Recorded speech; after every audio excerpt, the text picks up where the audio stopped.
Hello and welcome to the Yankees Suck podcast, brought to you by Poppy and Pat, where we break down the past week in Yankees action as they played the Orioles and White Sox. But before I kick it off with that White Sox series in the later half, we're going to send it over to Poppy, who's going to give you that recap with what happened with those Orioles.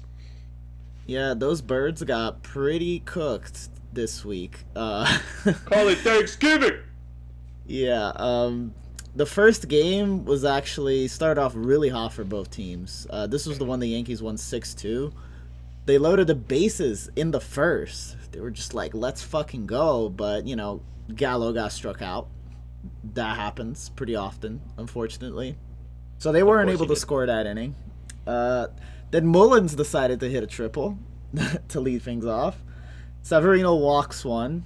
And then there's a weird looping deep fly ball towards the second base side, and Torres made this awesome over the head kind of catch thing and doubled off the runner at first. So that's how they prevented them from scoring, actually, which was really lucky, to be honest. If Torres doesn't make that read or the ball goes a little further, it's an easy run. So really lucky on the Yankees on that part.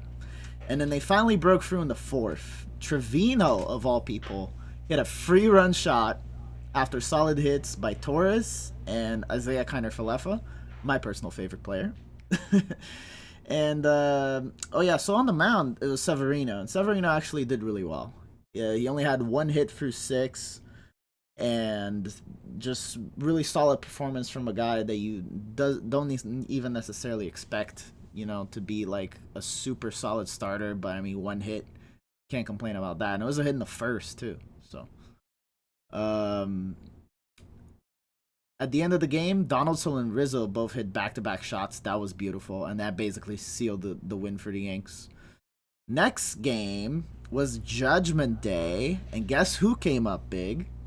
Mr. Judge himself. He made a bid for a two-run shot in the first.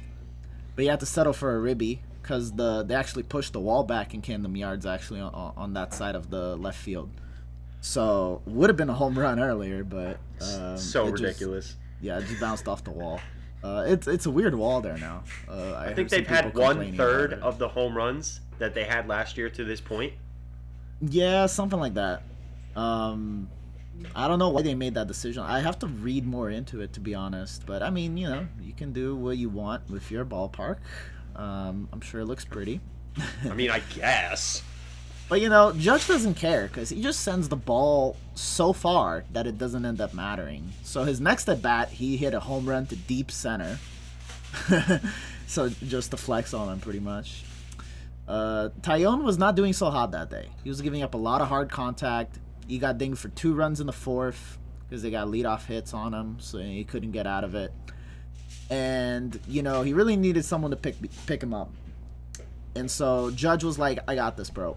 It's my day today. So he shot another one to center, and that tied the game. So now it's 3-3.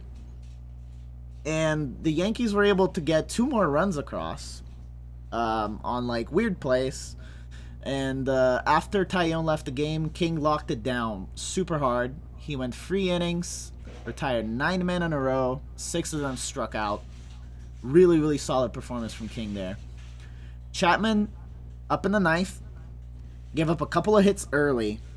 Really hard hit balls against him, honestly. And then a run would come across for the O's.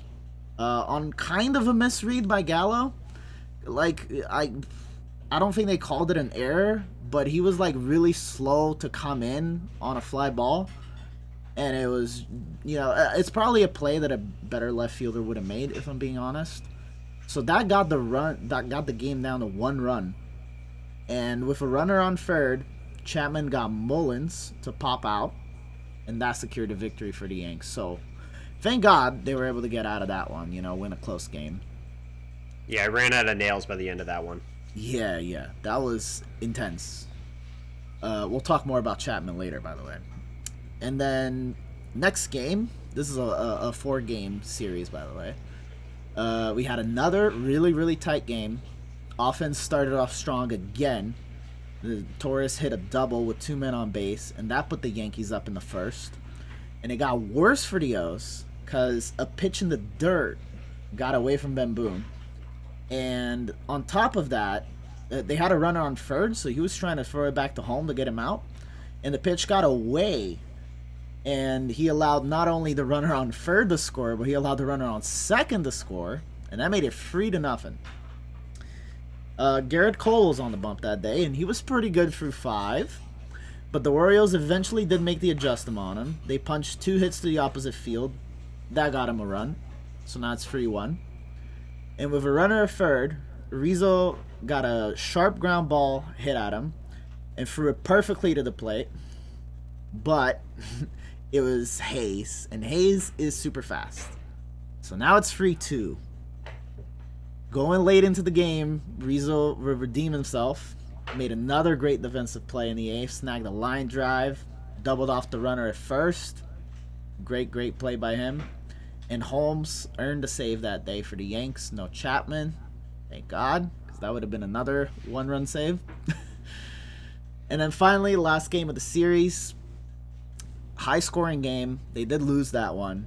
Yankees got it started off a Stantonian single by Gio. Drove in 2 runners.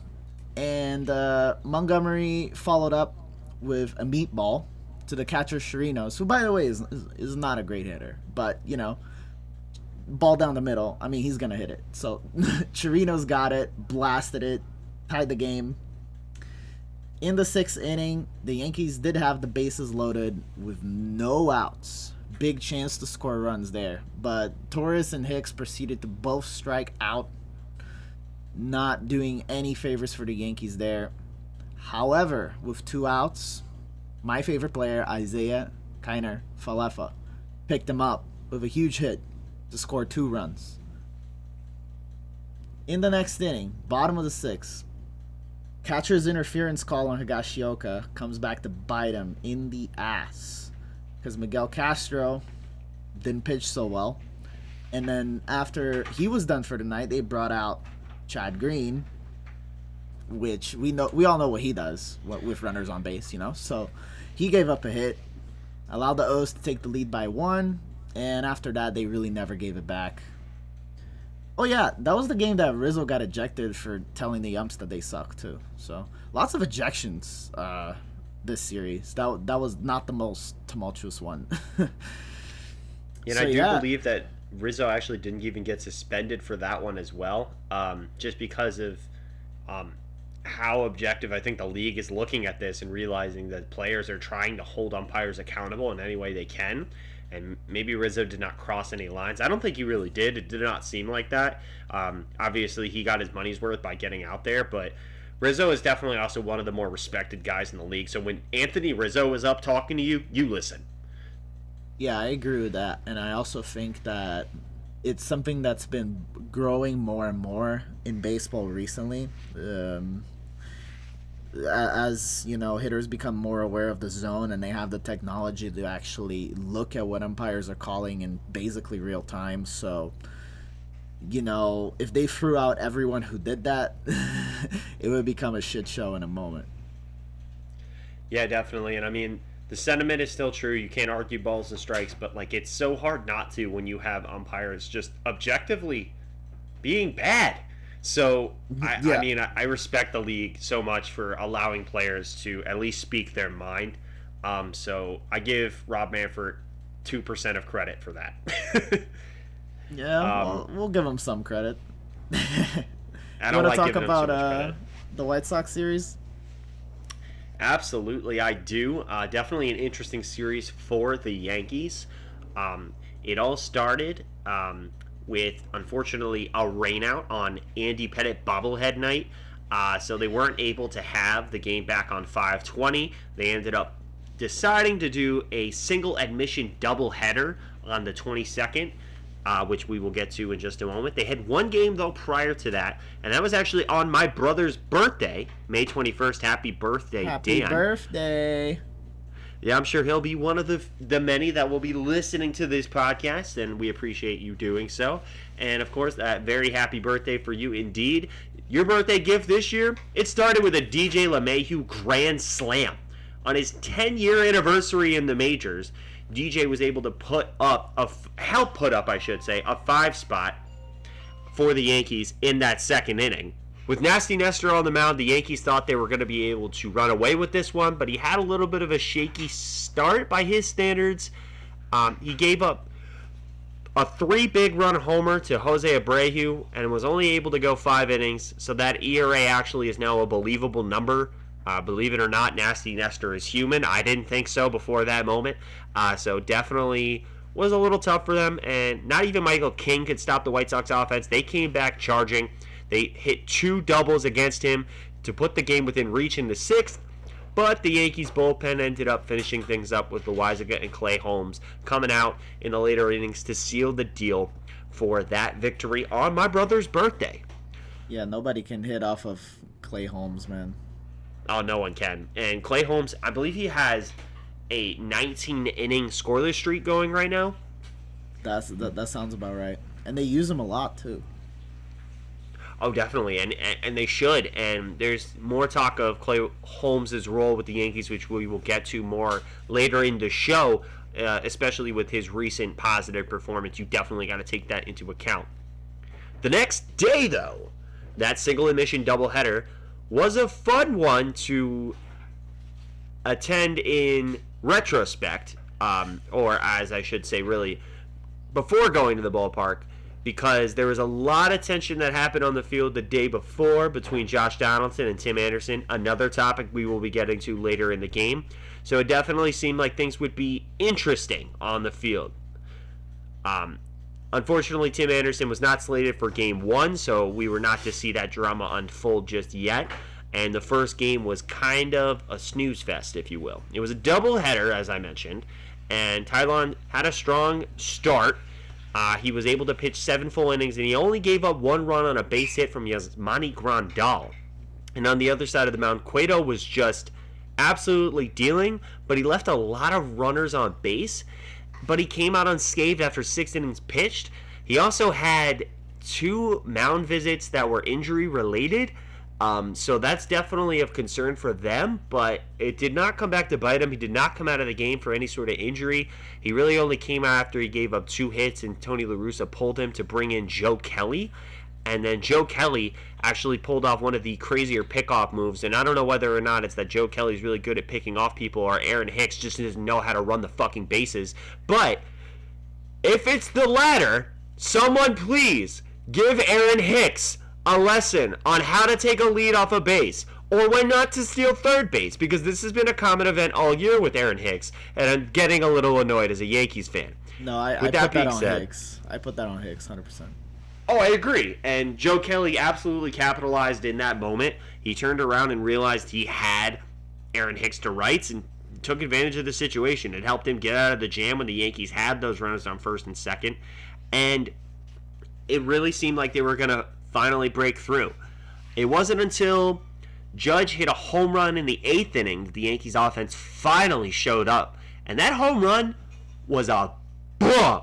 Dude hit the second deck with that one, and it was a pretty shot. His 15th of the year, and the MLB leading 15th of the year, by the way. Dude is raking at the plate. So you definitely got to love that. But then, in a tie ball game, we go to the top of the 9th.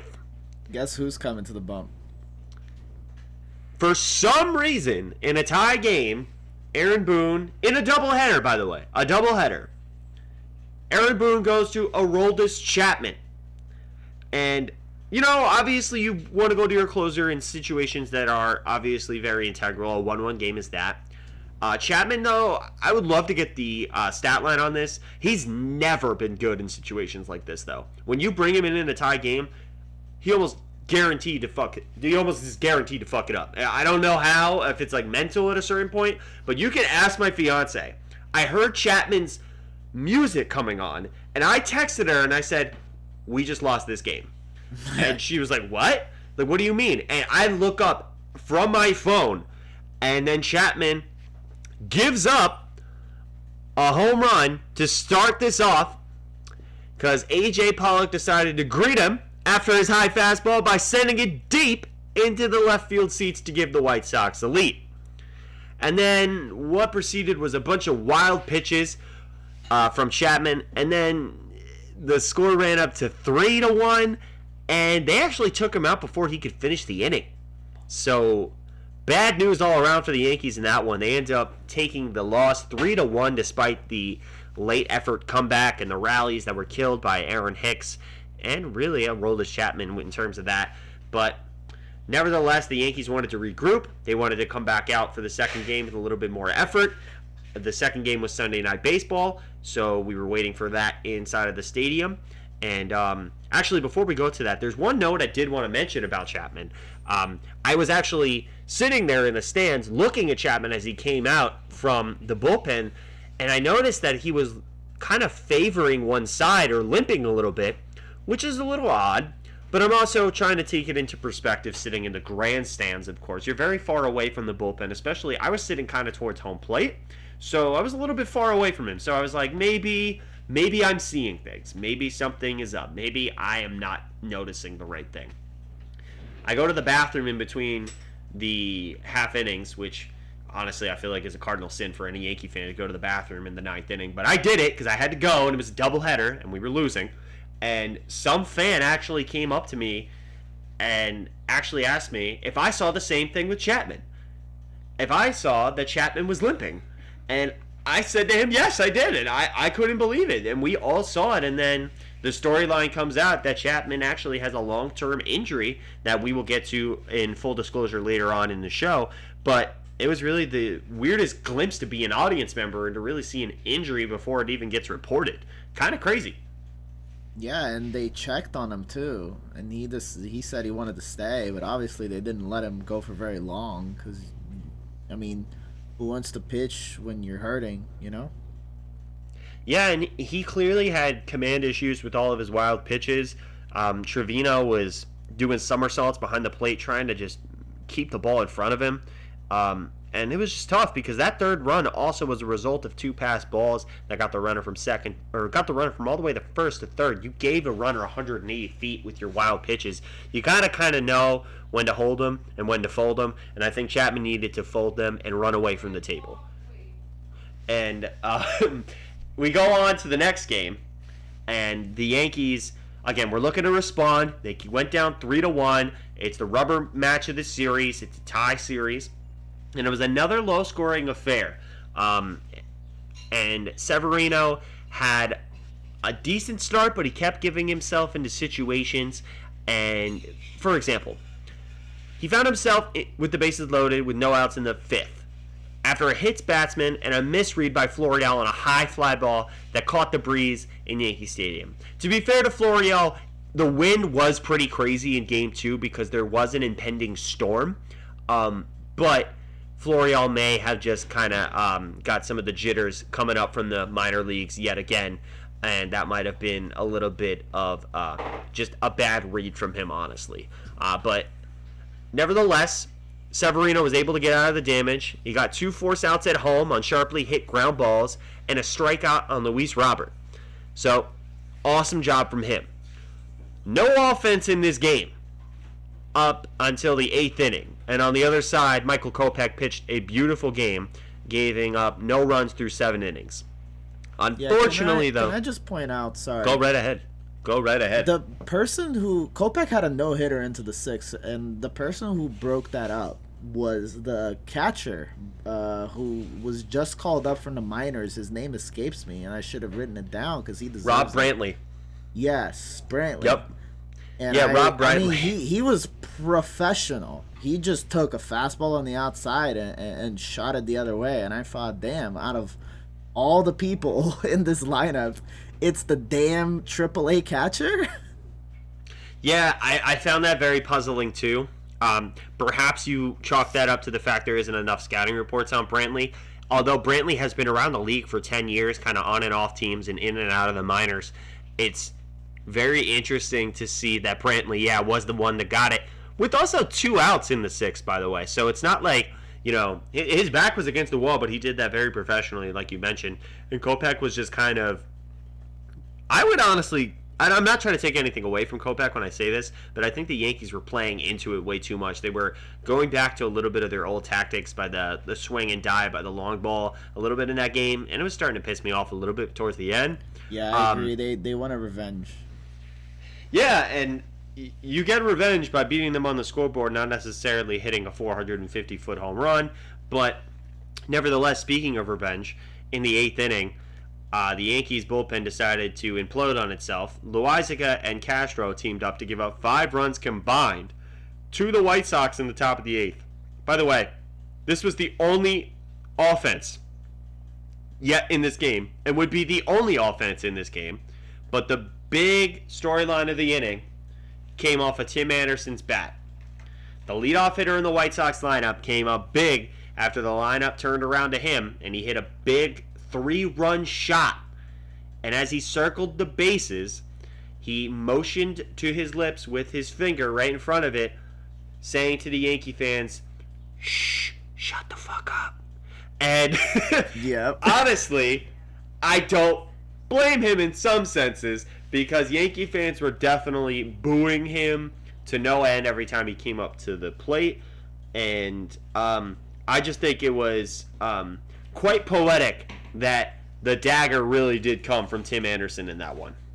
Yeah, so let's get down to it. I mean, let's talk about Tim Anderson. For the people who don't know, in the first game of this series, there was some weird going on between Donaldson and Tim Anderson. Apparently they talked in the first about something, and then what the cameras caught was at the end of the 3rd inning, they had some harsh words for each other, apparently started by Tim Anderson, and they had to be separated by their coaches. The umps kind of got into play. If you remember, they had, in the earlier series, they had a kind of a weird collision thing at 3rd base, which, initially that's what people were thinking what that might have been about. And then as Donaldson came up to the plate in the 5th, Grandal immediately started barking at him about something. And Donaldson was just puzzled, like deer in the headlights look, like, what? What are you saying to me? Kind of thing. And, Grandal was being really aggressive about it, and the bench is cleared. They did their usual thing, like everybody's standing around doing nothing.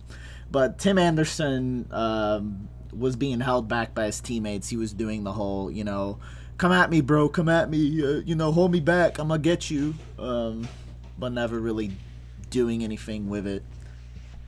Seemed like he was looking for a fight, though. And what came out after the game was the following. Donaldson had called Tim Anderson Jackie. Jackie in reference to Jackie Robinson, who broke the color barrier in baseball.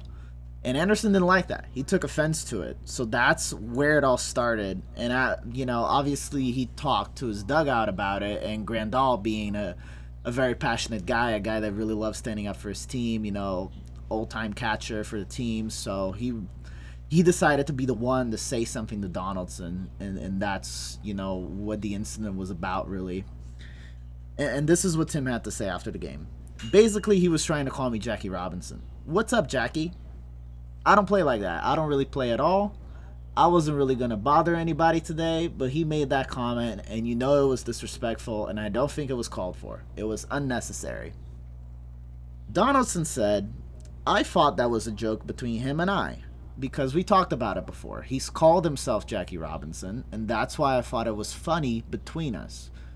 So this goes back to like an interview he did for a sports magazine, and they were talking about a bunch of different topics, and Jackie Robinson, Tim Anderson, jokingly called himself Jackie Robinson because he said he was trying to break baseball's have fun barrier, in reference to stuff like, flipping the bat, having fun around the bases, being able to, have a voice, basically, because baseball does have a bit of this culture of being professional, right? And he was making that comparison in that context. And apparently Donaldson took that reference, and he's been calling him Jackie for a little while now. Apparently this happened when Donaldson was with the Braves, happened now, again, and this time Tim Anderson didn't like it at all. Grandal also said something, and after the game, he said this game went through a period of time where a lot of those comments were made, and I think we're way past that. It's just unacceptable. I thought it was a low blow, and I'm going to make sure I've got my team's back. There's no way you're allowed to say something like that. It is unacceptable. So, you know, surface level, it's clearly Donaldson intended it to be a joke. Clearly, Tim Anderson didn't take it that way. So I kind of want to hear from you, Pat, about what do you think, like, do you think here that Tim Anderson is being too much of a drama queen? Do you think he has a point? Or, you know, I mean, I think Donaldson is in the wrong to some extent. But what do you think about Tim Anderson's role in this? Yeah, I think it's really important to also understand that Tim Anderson does have a right to be upset. I think that that's very important to understand because you need to understand the historical context of why he's taking offense to being called Jackie. You have to look at what Jackie Robinson had to go through in order to break the color barrier to really understand why Donaldson repeatedly calling him Jackie is offensive. You know, I think a one-time jab when Donaldson was on the Braves back in 2019, by the way, so that was 3 years ago, is one thing, especially when then that's kind of a more relevant topic considering timing of it because the interview in question with Tim Anderson was also in 2019. So with that being said, Anderson does have a right because at a certain point, this joke between him and Donaldson went from being a joke to being offensive because it changed connotation according to Tim Anderson, and I think he has a right to believe that because I feel like Donaldson didn't realize how it was affecting Anderson. Whether or not that was communicated effectively during their spat in the third inning, we'll never know. And maybe then they had some words that gave Donaldson some clues, but at the same time, Donaldson looked clueless at the plate. And I don't know whether or not that was an act when Grandal was getting in his face, you know, saying all of those things about how he's going to defend his teammate and all that, which I respect Grandal for doing that. But at the same time, maybe these two guys really should have just had a talk outside of the field as opposed to, you know, part of me understands that these are two very competitive gentlemen. And part of me understands that they want to leave it out on the field, right? But if you have an issue that extends past one ball game, I think that really it's kind of a man-to-man conversation at that point. And I think maybe Tim Anderson could have had that man-to-man conversation, but we're also in a competitive environment. So that's not going to be their first choice in terms of how to negotiate conflict. So Tim Anderson very much has a right to be upset. This may or may not have possibly been avoided. But I think you said it best that as much as Donaldson doesn't really take any responsibility for what happened, he definitely should be taking responsibility considering that you'd kind of have to be blind to not understand how Tim Anderson could take that offensively. Like, I know that I'll never completely understand, but I know enough about baseball to know that Jackie Robinson didn't exactly have it easy to break that color barrier. Absolutely not. No. Yeah. And I think that Donaldson being so unapologetic and trying to play it as a joke, it's almost like, you know, it's just a prank, bro. Like, it's that kind of energy. Yeah. He needs to realize that there's a deeper context in this, and that we're now in the world where you're not sure exactly what other people are saying to you. And Jackie Robinson, to use that player's name, there's a lot of connotations that go along with that. So it's not a lighthearted joke. And I completely agree with you that context has been lost here in terms of the joke, because it's one thing, again, to do it right after the interview comes out, right? Where it's fresh in Tim's mind, where it's kind of like a little poke jab here. But to keep bringing it back makes it sound like it's something else. And I mean, Tim Anderson might have not even been thinking about that. He might have forgotten all about the interview by that point, you know? Exactly. So he could have taken it completely the way that Donaldson didn't intend to. I just I think Donaldson is in the wrong here very clearly. I just wish that this could have been avoided as well.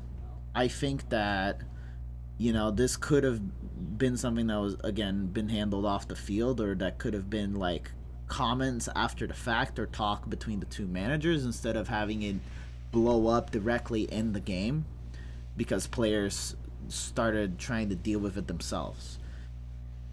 I get it. I get why Tim is upset, but I can't help but think that things could have gone a different way as well if it was a different player.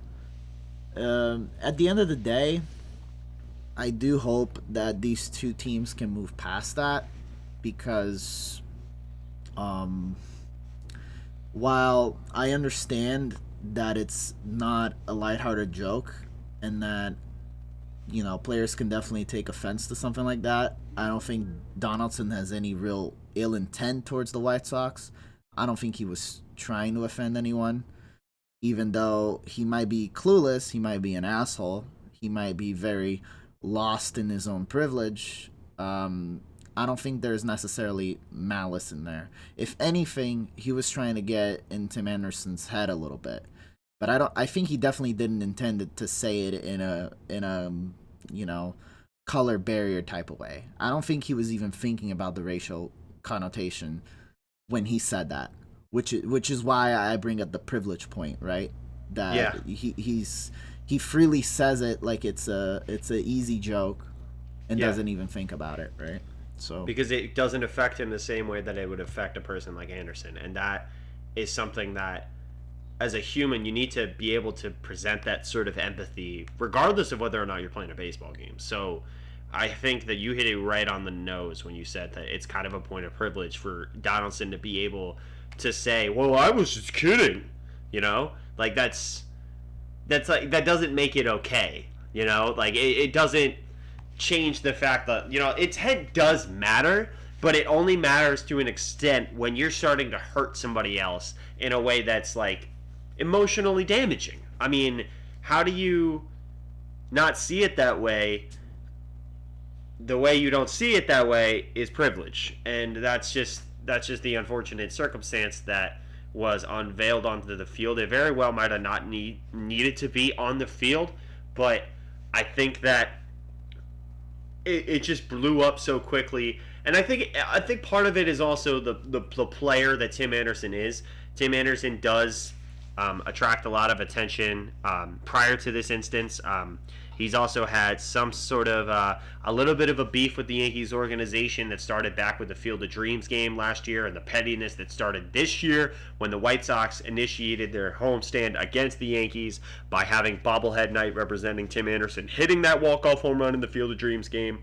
So, Tim Anderson doesn't exactly not live rent-free in some fans' heads. I think that does happen. And to go back also to the comment that he made back in 2019 about him breaking the fun barrier in sports, and this is aside from the Jackie Robinson comparison, because I'm not going to go there. I just won't. But in terms of the fun comparison that he was saying, we were talking about this before. Tim Anderson's not the player you think of when you think of that comment. You think of guys like Fernando Tatis or Juan Soto that are bringing more of a fun type of atmosphere to the game. It feels like Anderson's kind of bringing a little bit of the drama of baseball a little bit back into the game, which is something that, as a Yankees fan, I loved back in the early 2000s with the Yankees-Red Sox rivalry. I think drama is definitely a cool part of the game, but it should not come at a cost of someone's, emotional well-being. Yeah. And you talked also earlier about how Donaldson was trying to use this tactic by calling him Jackie, by getting in his head. There are plenty of tactics athletes can take to get in somebody's head without using borderline, if not racial comments. Like, there are definitely way more positive and respectable ways to get in a competitor's head rather than doing something that is a low blow, like Grandal said, and I would happen to agree.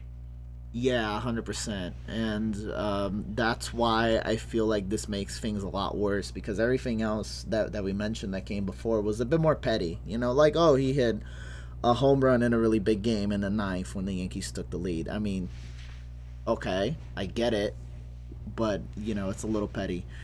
The same thing with the bobblehead stuff. Like, it was a fun bobblehead. I mean, I'm going to laugh at that at the end of the day. Yeah. That's not like serious beef. This starts crossing the line into serious beef. And that's why I want to see these teams eventually, hopefully, be able to move past this. I think that Donaldson was really boneheaded when he said that. He needs to get his head in the sunlight and realize the context of what he was saying, and on top of that, the fact that he's not buddies with Tim Anderson, that they're competitors, like you said. I mean, they're both fierce competiters. That's very That clear. should have been your first clue, though. Yeah. If Anderson is, first of all, we didn't even go into the fact that they had a confrontation just about a week ago where Tim Anderson was sliding back into third base and Josh Donaldson may or may not have kind of thrown a knee in his way. So you think that guy, a week later, that you may or may not have intentionally kneed in the face, is going to be your friend today? Like, what?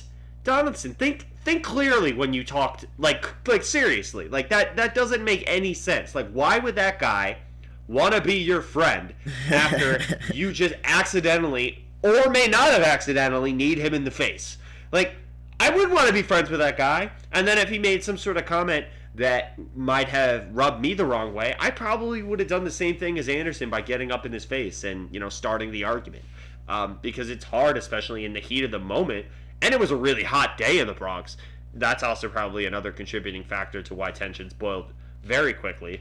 But I think that Anderson just definitely, I think he just had every right to do, to be upset. I just don't necessarily agree with, I guess, how the way things transpired. Especially, it looked very odd that they picked a fight in that moment. I just want to know what was said that initiated all of this in that moment. Obviously, we know about more and more of what stuff was said before, but I'm curious as to what Grandal said that initiated this and what Donaldson said. Of course, we'll never know any of these things, but it's definitely curious to know what sparked or what was a catalyst for this quote-unquote, as you said, real beef, which it really is, because it's societal issues that Grandal was touching on that we have seen in baseball, in life, in everything. So it's like you have to also kind of be numb to the world around you to not realize that you're kind of being a little bit of an ass here, JD. Sorry about it. Yeah. And, going back to Grandal's comments, that is a little bit of baseball culture, unfortunately, that it is a very white predominant game in terms of an audience, and you're seeing more and more Latinos and blacks playing in the league, and there's a bit of a disconnect there, and I think that that's what Grandal was alluding to as well, that, we're past that in terms of players in the game. Like, we're done with it. We have to move on from this kind of thing because it's not hokey pokey jokes anymore. Like, we're not gonna take those. And yeah, if there's one person that's gonna know what's been said, it's John Boy. But I think he's such a homer, he might not even touch the topic. I'm not sure. We'll just have to see. Well, I think John Boy might touch it.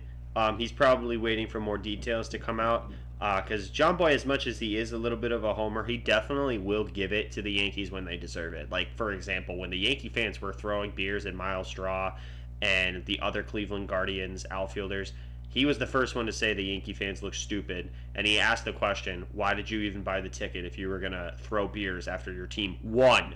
So I'm interested to see what John Boy has to say, but you're right. There might be some homerism to it. He definitely might be maybe leaning towards JD a little bit, saying like, oh, he's just kidding. But like, at the end of the day,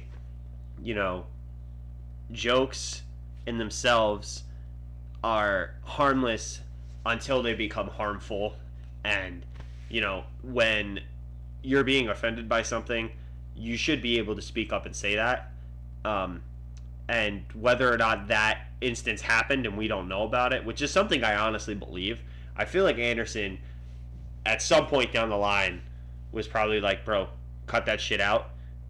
Because it's been 3 years. Like, I just don't see how Donaldson, again, this comment is from 3 years ago, how he thinks that continuously calling this this black shortstop Jackie, how is not going to be perceived as offensive eventually. Like, when you think about it logically, like, I just don't see how he doesn't see the train of thought that we're all seeing. You know what I'm saying? Yeah, 100%. And, yeah, he was just being boneheaded. He thought he was tight, or he thinks he can say anything, one of the two. But, I mean, either way, again, I want to see those teams move past that, because I don't think that there's a real reason for a deep rivalry in there. I mean, they're not even in the same division. We'll just have to see. It's quite possible these two teams make the playoffs. So, I mean, that would be a really interesting scenario. We'll just have to wait. Yeah, can you imagine an ALCS between these two teams? Oh my God. That would be one of the most intense series that we would see in modern day baseball. Just because of the level of connotation that goes into it, and the relationship is deeper than just this year. Because, like we said, Josh Donaldson continued these comments from 2019. And whether Tim Anderson is the fun starter in baseball is something that I would love to see. I mean, he's definitely showed a little bit of that also last night when he did hit that big 3-run homer. He was caught actually by ESPN television by, which honestly, even as a Yankee fan, I get a kick out of this. As he was going back to the dugout, high-fiving everyone, he went, all right, everybody tell them to shut the fuck up. Like, that's hilarious. Like, that is fun. Like, that is fun. That is fun.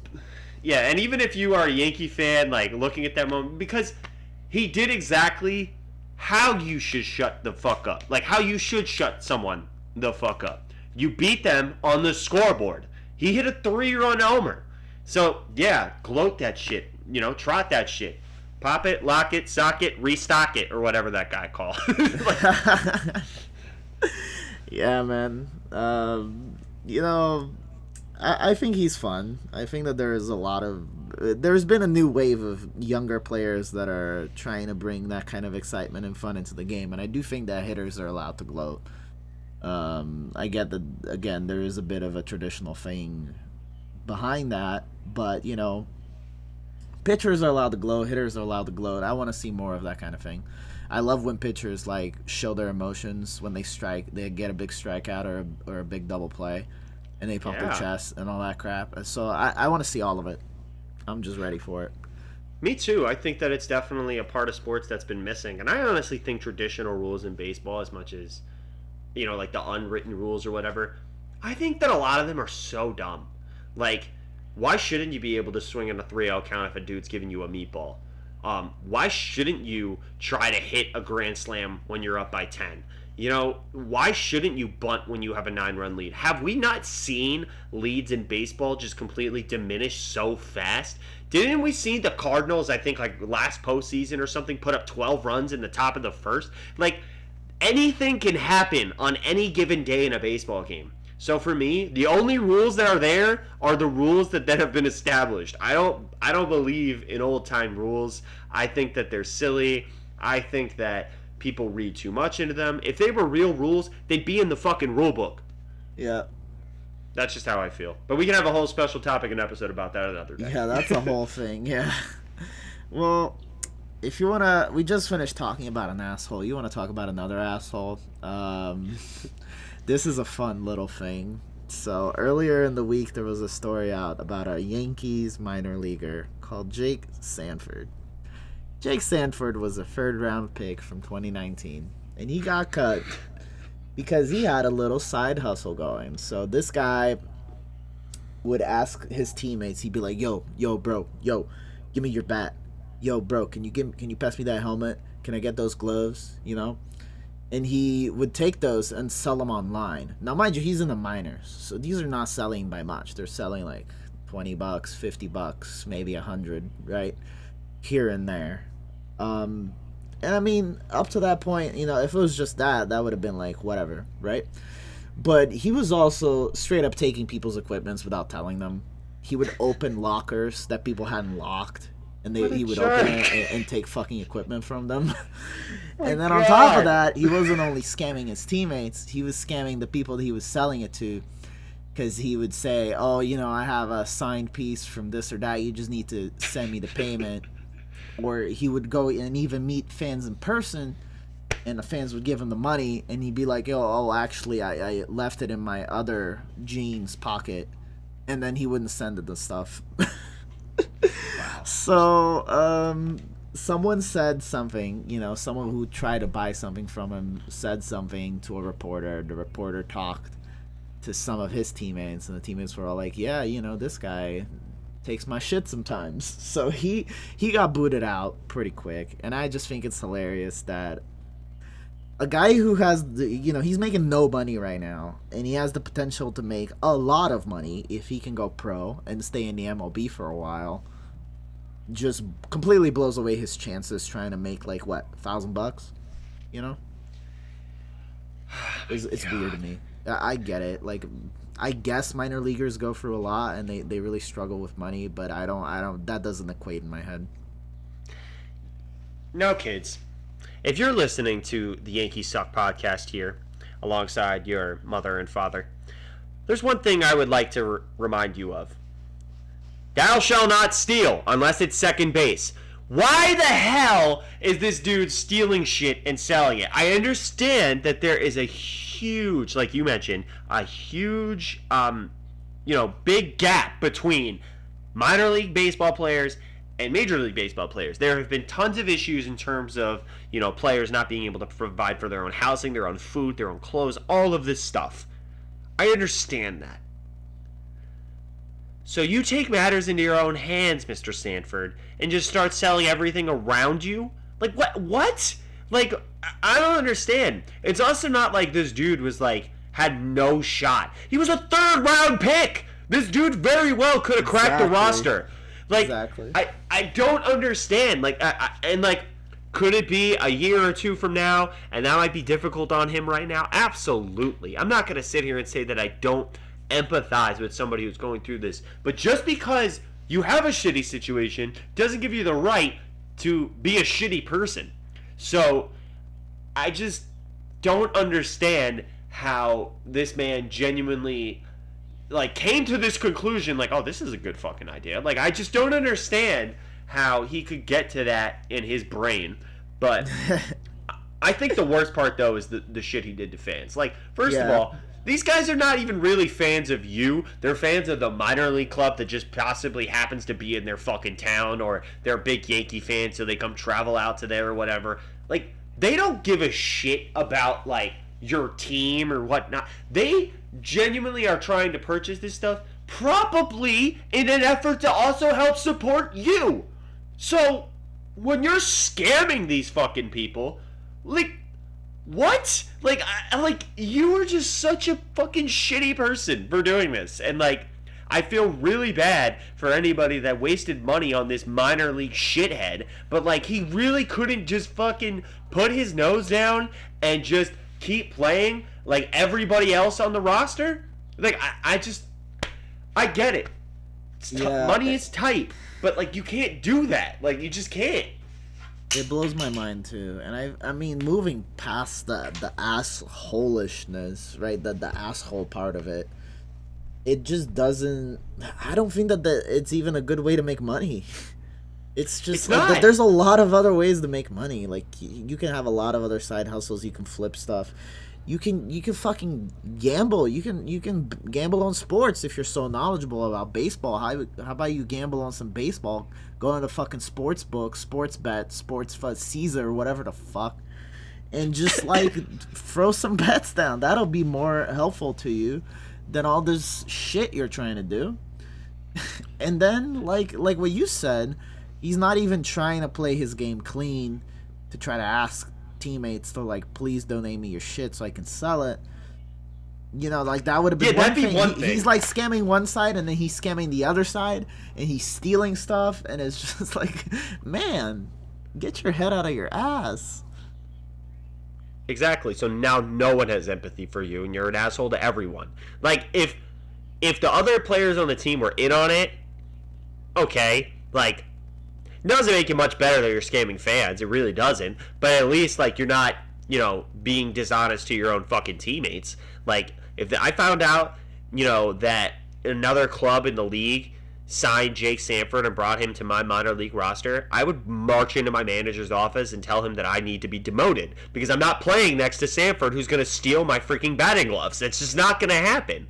And I just think that the fact that he can be so deceitful is just a testament to how selfish you have to be to get to work. Okay, this is the other thing. He worked his whole damn life to get to this point, right? He spent probably his high school years playing countless baseball teams. He probably went to a college where he was, a big baseball prospect, and he spent most of his adult life coming up to this moment just to fuck it up by scamming your fans and teammates. Like, how, man? Like, it's just like, how do you self-sabotage so bad? It hurts. Not as much as it hurts for those fans. I don't want to see this guy's name again, but it's like, if Correa can get employed, then I don't know, man. Mr. Sanford. Well, alright. I think we said enough about him. Back to the majors. We had some developments, specifically developments about the Yankees bullpen that we want to talk about. Chad Green is done for the year. He is going to have Tommy John. He will not pitch this year, which is, as much as Choke Green was not beloved by most Yankees, I think that is still a sad piece of news. Absolutely. And we alluded to this earlier. Chapman is dealing with some kind of Achilles tendon issue, and they haven't been very clear about it. But the way that Boone said it, it would seem that this is a long-term issue that's been coming on from before this season. And, if you ask me, it's clearly affecting his pitching. His velo is down. His location is not what it used to be. And Boone just comes out with it after the game, kind of like, yeah, well, we kind of knew that this was going on, and that's why we went to check on him on the mound. And everybody's like, what the fuck, bro? Why are you sending a guy out there that's hurt? Why do you have the luxury to let him properly recover? Why is this dude your closer? And that's, that leads into my point. Who should be the closer for this bullpen, Pat? I really think, and maybe I'm jumping the gun on this, but I think a lot of Yankee fans think a lot like me.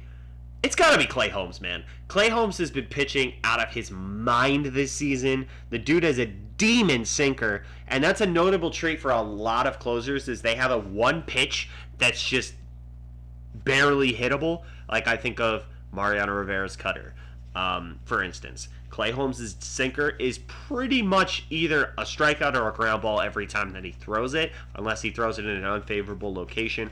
The dude's been on fire all year. He already has 4 saves. He has 21 Ks in his 11 games, and he has a 0.42 ERA. 0.42 ERA. He's gone 19 innings without giving up a run. He's given up only 1 run this year, and that's just insane right there and right then and there. That's just absolutely ridiculous. He only gave up 1 hit in his 2 appearances with 3 1/3 innings in his last 7 days, and one of those appearances was a save, and he had 3 strikeouts in the time. So the dude is absolutely dominating, and there are other candidates in the bullpen, but I honestly don't think anyone makes a strong enough case like Clay Holmes does. Yeah, and he's been used consistently, and he's also proven that he has the stamina at this point as well. that he can be used on back-to-back games and still be able to put up the numbers. He weirdly enough, he reminds me of Blake Trinan a little. The like peak Blake Trinan. Just I the can see way it. that he pitches, like with confidence, sinkers down in the zone, nobody can fucking hit it. The tenacity and the stamina as well. This guy is a winner, and it just makes me sad to think that they think they need Chapman that hard. Like, to me, this is a seniority problem now. It's like how you have a manager that's, risen to his level of incompetence. He's getting old now. He's in his 50s, and they won't retire the dude because he does just enough to skirt by. But like, there's this other dude in his 30s that's really been gunning for his position for a long time now. you know, but he doesn't get exactly the what you're shot saying. because they're all buddies with each other. It's like, bro, Chapman Right. doesn't. He's not earning the level of respect at this point to be the closer of this bullpen, and I only say that because the Yankees bullpen is absolutely loaded. So it's kind of like, it's different. Like, he's not pitching for the Royals. You know what I'm saying? Yeah, you make a very good have point there. other options. You have guys in your minor league system that are better than setup guys in the majors in other teams. I wish I was joking. No, you're on the money with that one. I think that Chapman at one point was the true closer for this bullpen, but the Yankees probably feel some type of way about after throwing him all that money, making him just a setup guy. I think that maybe that's part of it. Their pride's getting in their way a little bit. But I agree with you. This bullpen is too star-studded to be leaving Aroldis Chapman and kind of the ghost of what he once was at the back end of the bullpen. Like, that's just really sad to say, but it's just not his role anymore, and the Yankees need to kind of wake up and smell the coffee with that one. Especially with the fact that they knew Chapman had a lingering injury, which was stemming long before this announcement coming from Aaron Boone. He was like, oh yeah, we knew about this. And he just forgot to mention it to everybody else. Yeah. So that was a problem. But with that being said, Chapman's losing velocity on that fastball. He looks like he has command of some of his breaking pitches depending on the day. But if you can't work off that fastball, which was Chapman's bread and butter when this dude was throwing 102 miles per hour like it was nothing, it's hard to stay consistent, especially with the same style of pitching. You see guys that were once power pitchers change their methods and find different ways of getting guys out. I don't know if Chapman has that in him to sort of change his methods. And I think that the Yankees have too much talent to kind of play around with that scenario, letting Chapman kind of work the kinks out a little bit. I think you said it perfectly. If Chapman's on the Washington Nationals, this dude's the closer. There's no doubt in my mind. But the Yankees have way too many good bullpen arms that they really don't. I don't even know if they necessarily need a true closer, like a traditional type bullpen. They have enough guys that I feel like could be dependable in that situation. If you had to pick someone, I'm picking Clay Holmes. But honestly, I just think going with all of the arms that they have leading up to the ninth inning just to get it deflated by Chapman, it's just such a kick in the nuts, man. It's getting fucking old at this point.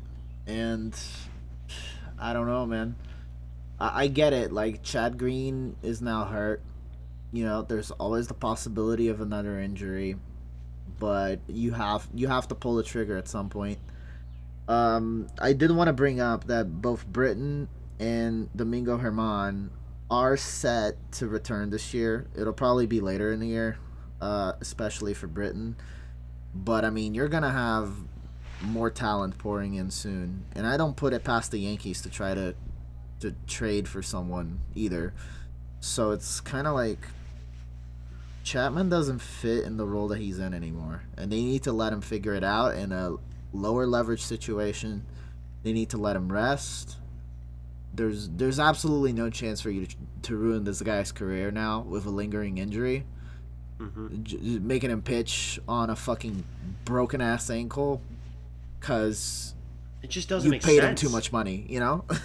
Yeah, it doesn't make sense, especially with the fact when you take into account the game was tied. Why are you bringing in an injured pitcher in the first game of a doubleheader? I understand, you want to let your bullpen rest in a game like that, and that's why both starters in the first game went as long as they could. I understand that notion, but if you know Chapman's banged up, why are you bringing him in a tied game? You're just setting this man up for failure. Like, part of me knew Chapman was going to blow it up because Chapman is historically bad in those circumstances in a tie game, but the guy has a notable injury and you think it's a good decision to go to him in a tie game? I just don't get it from Aaron Boone's perspective, especially if he's full knowing about this injury that we didn't know coming into this day. And although fans like myself were able to notice it from the grandstands, so it's clearly an injury that's that noticeable. So I can't imagine the guys at the plate weren't like, oh, well, Yeah. it's time to eat. Like Chapman does not look like himself, and that's just the competitive way of the game. So like I can't fathom the concept of putting Chapman in a tie game. Like especially when this dude's pitching on one ankle. Yeah, and it's almost like trying to fake it, right? Like, oh, if I don't put Chapman in, maybe they'll think something's wrong. I can't let them believe that, so I have to put him in. Yeah, backwards type thinking, you know what I mean? It's just weird. I almost brought this whole topic up in the first podcast we had, because Chapman had a game where he walked 3 batters in a row, and it was clear that he wasn't able to locate his fastball. And that moment, I was kind of like, okay, this is not the same Chapman at all. And, he kind of got through the next couple of games, so I let it drop. But, I mean, at this point, after the data that we have from this year, it's clear that he doesn't have it. He doesn't have it. And if only he can recover and maybe get a couple more dots on his fastball, get it up to like 97, 98, he could possibly become a great pitcher again. But like even okay, so like think about like last season. What was the big story with Chapman last season? He developed a fucking splitter. He had a very effective splitter that year. So it wasn't even the fastball last year. So, I think the chances of him becoming a closer level reliever, even when he's on his game, is slim. Yeah, no, I definitely have to agree. And there's one stat that really pops out to mind, especially with Chapman. And I'm actually curious to see whether or not you've looked into this yourself. But in Chapman's 7 appearances in the month of May, how many do you think he gave up runs? Oh, boy. 6? 5. Oof. You were very close. He did give up a total of 6 runs by giving up the 2 to the Chicago White Sox yesterday. But in his last 5 appearances, he's given up at least 1 earned run, and that's your closer. Yeah, that's the opposite of a closer. Yeah, man, that's tough. And I mean, he was able to shut the door on the Blue Jays in a 5-3 game, but he gave up 1 run to make things interesting. We talked about last week that White Sox game where Chapman almost blew things open when it was 3-1, and we talked about it again where he almost blew up the game back on the 17th against Baltimore by giving up a run in that one. He gave up 3 hits as well. So I mean, it's just tough because you want to cheer for Chapman, of course, because Chapman has been the closer for a long time for the Yankees, but at the same time, you got to wake up and realize that if it's not working, you do need to make a change. And I hope Aaron Boone and the organization does so moving forward. Yeah, we'll just have to see, man. So, who do you think was the best player this week, though? I mean, I think this one's pretty obvious, and he's probably going to get this notable mention a lot of times this year. It's Mr. Aaron Judge. The All dude rise. hit. Yeah, all rise, man. Especially with that in mind, the dude hit 3 home runs this week, 2 of them to tie the game. So that's clutch if you ask me. 10 hits in total in the week, 3 walks, keeping that OPS above 1,000. And man, Dude is stellar in right field, and he's also played a lot of center this year and has looked really good. So honestly, he's looked really good on both sides of the field, whether it's at the dish or whether he's in the outfield. You really got to give Judge a lot of credit. He's really led these Yankees emotionally and physically on the field every day. So you got to give him that. And you got to give a notable mention to Severino, who had 2 solid outings, only 1 run allowed in the 2, and he went into both those games deep and pitching with confidence. I mean, the entire Yankees rotation has a sub 3.5 ERA right now, so they're all kicking ass, but Severino, you definitely got to give him credit where it's due. Yeah, I give claps to Severino. Even when he had some tough innings, he made the right pitches to get out of him. So, and that's a great mark for a starter. So, I'm happy to see him succeed. I was happy to see him come back, and just I wish great things for him as well. But I mean, it's clearly Judge, and we're gonna keep talking about him. This guy is making a bid for his money, man. Not Literally. only is he still a great player, but I think he's got that extra fire in him now, and every big situation he's stepped into, he's shown up so far.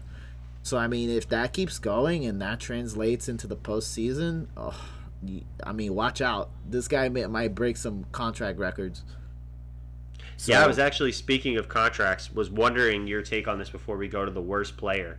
Do you think that he is a $300 million player at 30 years old? Because I do. bro, here's my thing. I don't think anybody's a $300 million player. Well, yeah. That's kind of my thing, but at the same time, he's up there. I mean, it's tough. I look back at the Lindor contract and I go like, that's a fucking bad contract, right? Right. But at the same time, if you want Judge in your roster, you want to lock him down for a significant period of time. And the whole thing is that players understand the game that GMs are playing now, that GMs are squeezing them in years so that they can get their productive years out of the way, and then nobody will pay them later. So now they're all like, okay, no, I want long term, right? I want to be long term with you guys in a bid to try to even that all out.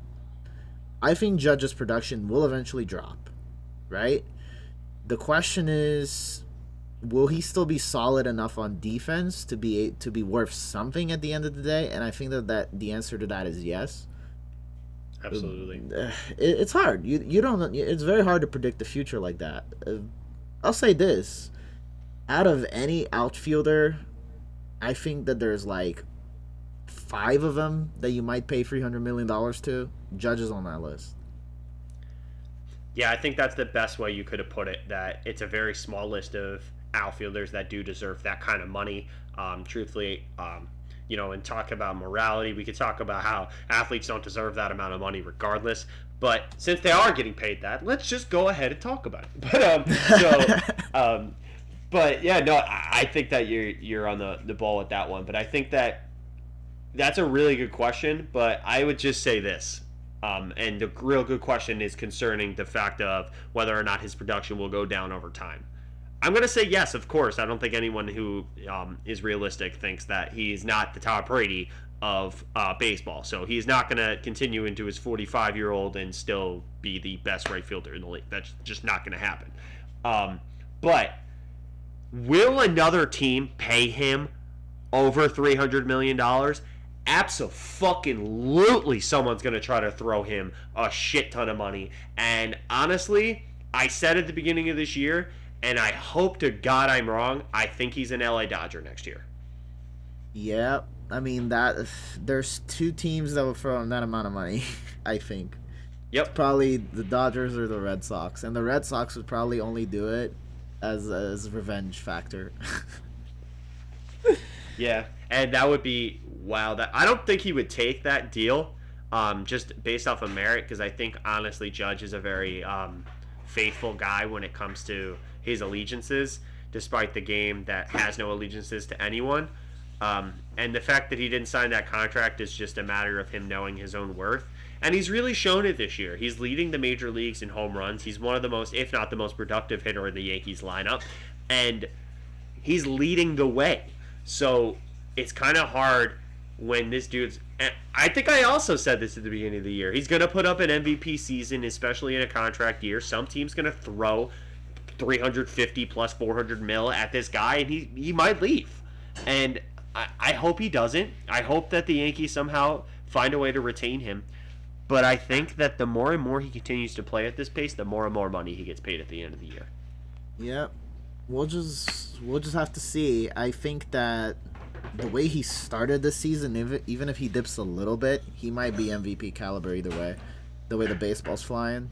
So yeah, Yankee fans have already started that chant, and I'm rolling my eyes in the back of my head, honestly. It's May, guys, okay? It's fucking May, yeah. It's May. We don't have MVP chants until at least July. Like, come on, guys. Till at least September. I mean, I don't know. Yeah, no, I think July is even a little early, but like July is like the only time I've really heard it in the previous circumstances and been like, okay, like the dude's having a great season. We're more than halfway through the season. Sure, chant MVP, but I don't know the exact number of games that the Yankees have played, but it's under 50. So it's like, really, we're doing MVP chants already? Like, I'll tell you someone that's not going to be getting any MVP chance anytime soon, and that's Joey Gallo, our worst player in the league. Oh, God. He somehow beat his odds. He couldn't get a single hit in 4 games against the Orioles. If he had like 2 walks against the Orioles, let me say that again. He couldn't get a single hit against the Orioles. The Orioles are 17-25 coming into today. Tell me about it. He seems to be the player, the catalyst of this whole big COVID thing that's been striking the Yankees lately. By the way, Josh Donaldson just went on the COVID IL, if you didn't hear. And so is Higgy, by the way. So is Higgy, yep. And he got himself on the COVID injured list. And, you know, what else can I say about Joey Gallo? He doesn't play his position incredibly well. He's just a left fielder. There's a lot of left fielders out there. Scouting report says he can play third base. I haven't seen that. I know he has got a big arm, but I wouldn't trust him with my third base. Hell no. And apparently he can play first, too. I mean, my grandma could play first, bro. I'm not worried about that. You ever watch Moneyball? Yes. Yeah, they taught that guy with the broken shoulder to play first. So. Oh, Scott Hatterberg, where he said his greatest fear was any ball coming in his general direction, and he literally meant that. Yeah, exactly. So I mean, I just think this guy's done. I think they trade him or move him or DFA him or something happens. I mean, he's got to come quick. He's headed to negative WAR territory really quick. I'm talking about he's at really 0.2 right now. 0.2 WAR. That means he gets like 4 more strikeouts. Florial can take his role and get paid a lot less than him. So, I mean, and Florial probably has a positive WAR. I haven't even looked it up. But the whole point being that he's been a big disappointment for the Yankees since last year, and it's only getting worse. The nightmare continues, and on top of all that, he caught COVID and passed it on to at least 2 other teammates. And who knows who they're going to pass it to. Yeah, great. Good job, Joey. But, no, obviously, I don't know that Joey Gallo didn't mean to get COVID, so we're not going to obviously give him too much crap about that. I mean, I think if he was being productive, we would give him less crap about this. But, yeah. I agree with you. I think the Yankees have a huge issue on their hands with Joey Gallo. It's what do you do with him?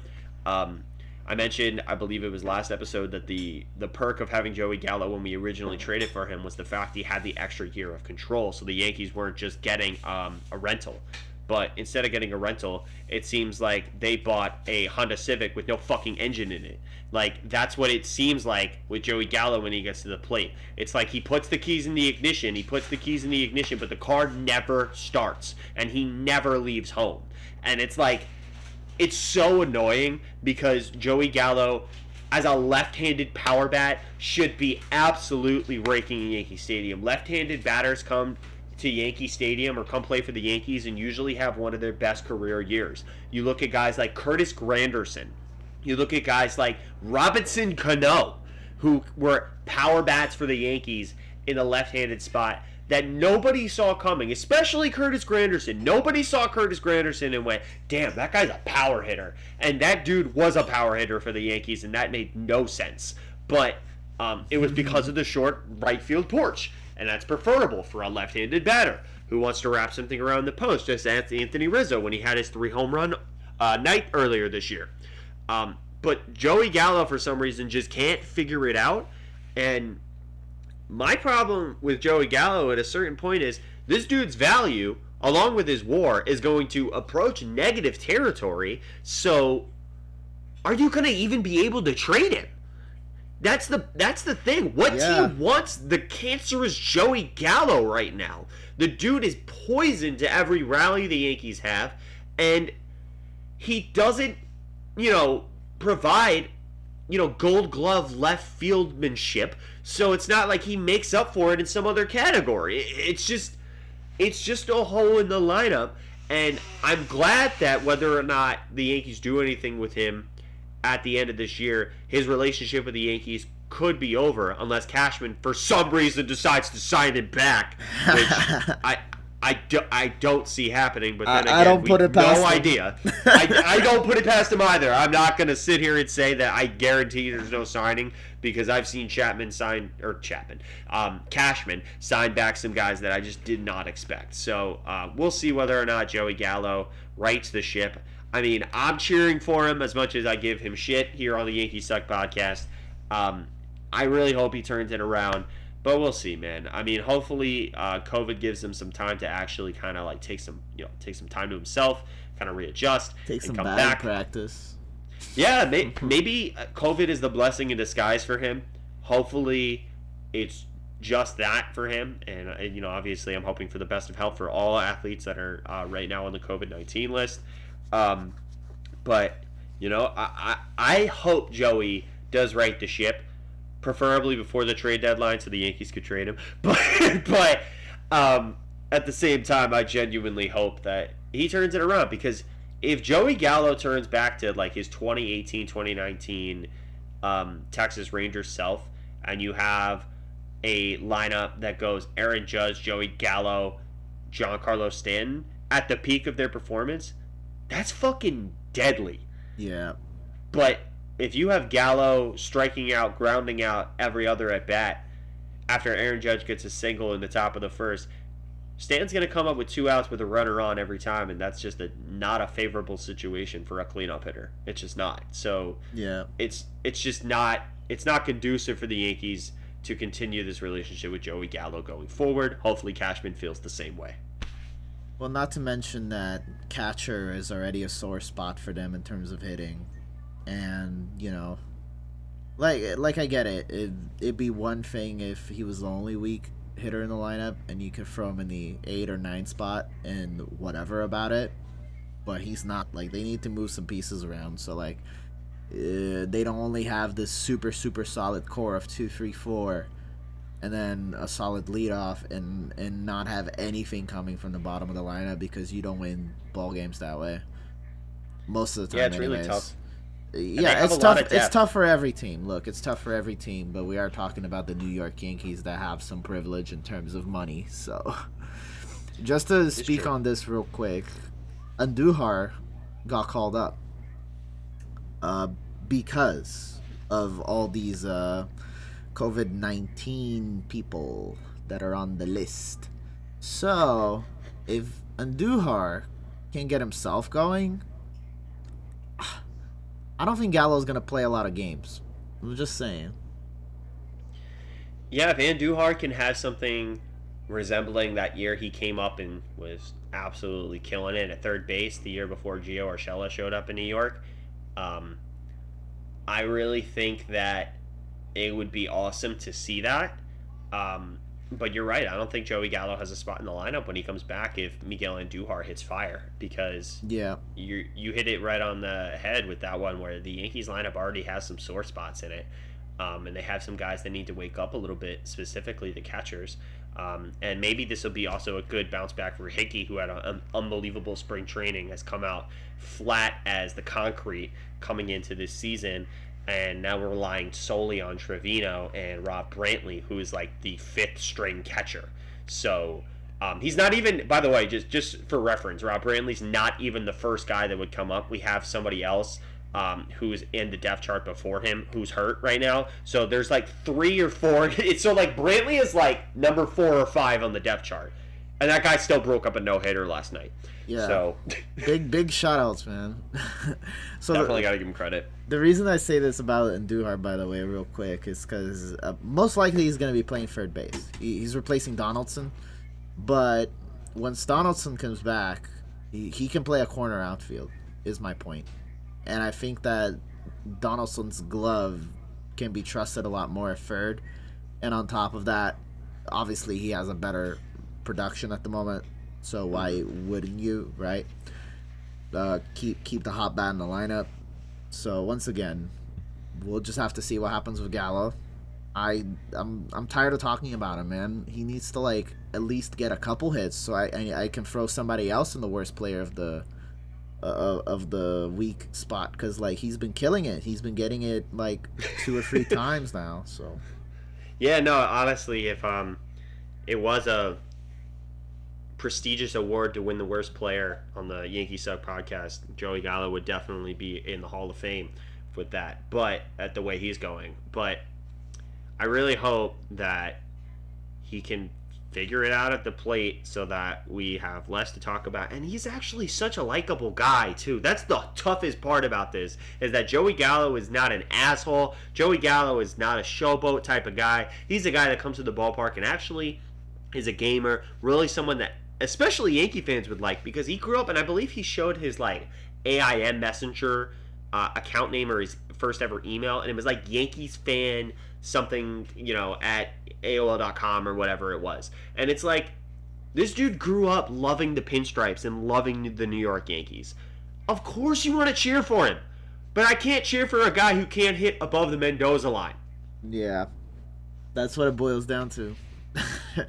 Unfortunately. And I'm a big fan of the Yankees, but I don't think I would do so well in the batters box. So yeah, I'm not gonna sit here and say like I probably would have a comparable batting average to my blood alcohol content at the moment, which is 0.